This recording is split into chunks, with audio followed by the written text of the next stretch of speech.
അപ്പം നമുക്കൊന്നൊരു വാട്ടേറ്റിട്ട് നോക്കിയാലോ. അപ്പോൾ രാവിലെ തന്നെ നല്ല കട്ടൻ കാപ്പി കുടിക്കുന്നുണ്ട്. അതിനുശേഷം ചപ്പാത്തിയും അതുപോലെ തന്നെ ഉരുളക്കിഴങ്ങ് കറിയാണ് കേട്ടോ കഴിക്കുന്നത്. ഞാൻ ഉണ്ടാക്കിയ ചപ്പാത്തിയാണ് കേട്ടോ. എനിക്ക് ഭയങ്കര ഇഷ്ടമായിട്ടാവും ചപ്പാത്തി ഉണ്ടാക്കിയതിന് ശേഷം ഉച്ചയ്ക്ക് ആകുമ്പോൾ ചോറും അതുപോലെ തന്നെ നല്ല സാമ്പാറും, നല്ല മത്തങ്ങയൊക്കെ ഇട്ട് സാമ്പാറും അതുപോലെ തന്നെ സാലഡ് കിട്ടും. അമ്മയുടെ സാലഡ് എനിക്ക് ഭയങ്കര ഇഷ്ടം, നല്ല ടേസ്റ്റാണ്. പിന്നെ ക്യാരറ്റ് മെഴുക്ക് പറ്റി കേട്ടോ, ചിലർ ഉപ്പേരി എന്നും പറയും, ഞങ്ങൾ മെഴുക്ക് പറ്റി എന്നാണ് കേട്ടോ പറയാം. അങ്ങനെ ക്യാരറ്റ് മെഴുക്ക് പറ്റി ഉണ്ട് കേട്ടോ. അതിനുശേഷം വെറുതെ ഇരുന്നപ്പോൾ ഇങ്ങനെ കഴിക്കാൻ തോന്നുമ്പോൾ ഈ ഒരു ഫഡ്ജിൻ്റെ ഓരോ സംഭവം കഴിച്ചിട്ട് എനിക്ക് ഭയങ്കര ഇഷ്ടമായിട്ടോ. ബ്രൗണിൻ്റെ അതേ ടേസ്റ്റ് ഉണ്ട്, നല്ല ടേസ്റ്റാണ് കേട്ടോ, നല്ല യമ്മിയും ക്രീമിയാണ്. അതിനുശേഷം എന്താണ് ഈ സാധാ സമയത്തപ്പം വൈകിട്ടപ്പം കാപ്പി കുടിക്കുന്നുണ്ട്. അതിനുശേഷം ഈ ഒരു മുറുക്ക് കഴിക്കുന്നുണ്ട് കേട്ടോ. ഇത് നമ്മുടെ തക്കാളി മുറുക്കിൻ്റെ ആ ഒരു ടേസ്റ്റാണ്, നല്ല വെറൈറ്റി ടേസ്റ്റ് ഭയങ്കര ഇഷ്ടമായിരുന്നു, നല്ല മുറുക്കാണ്. അങ്ങനെ അത് കഴിച്ചിട്ടുണ്ട് കേട്ടോ. അതിനുശേഷം ഈ വീഡിയോയ്ക്ക് വേണ്ടി ചീറ്റോസ് കഴിക്കുന്നുണ്ട് കേട്ടോ. നമ്മളൊരു വീഡിയോ ഒക്കെ ഇട്ട് നമ്മൾ കാണാത്തപ്പോഴെങ്കിൽ എന്തായാലും കാണാം.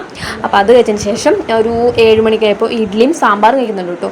അപ്പോൾ അത് അടിപൊളിയായിട്ട് കഴിച്ചതിന് ശേഷം പിന്നെ വെറുതെ ഇങ്ങനെ ആലുഭുജി ഉണ്ടാകും. അപ്പോൾ ഞാനും അച്ഛനൊക്കെ ഷെയർ ചെയ്ത് കഴിച്ചു കേട്ടോ ആലുഭുജിയ. എനിക്കിത് ഭയങ്കര ഇഷ്ടമായിട്ട് ഫ്രണ്ട്സ്, നല്ല ക്വാണ്ടിറ്റിയും ഉണ്ട്, നല്ല ടേസ്റ്റുമാണ്. 10 രൂപയാണ് കേട്ടോ. അതിനുശേഷം രാത്രിയായപ്പോൾ നല്ല ചോറും അതുപോലെ തന്നെ തക്കാളിക്കറി ഉണ്ടാക്കിയിട്ടുണ്ടായിരുന്നു കേട്ടോ ഫ്രണ്ട്സ്. അങ്ങനെ പകുതിയുള്ളൂ കേട്ടോ ഫ്രണ്ട്സ്, വേറെ ഒന്നുമല്ല.